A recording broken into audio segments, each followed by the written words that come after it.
মই সৰুৰে পৰা এটা কথাই শুনি আহিছোঁ যে ৰাতি যদি বিশেষ সপোন দেখা পোৱা যায় তেতিয়াহ'লে মনৰ বাঞ্ছা পূৰণ হয় আৰু হাতলৈ টকা আহে, ভাগ্যৰ বান্ধ খোল খায়।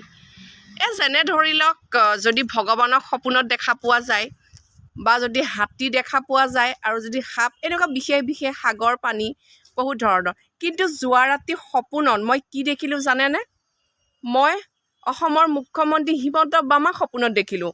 ৰাইজ জনাবচোন, মোৰ ভাগ্যৰ বান্ধ খোল খাবনে? মোৰ হাতলৈ টকা আহিবনে? আপোনালোকে জনাবলৈ একেবাৰে নাপাহৰিব।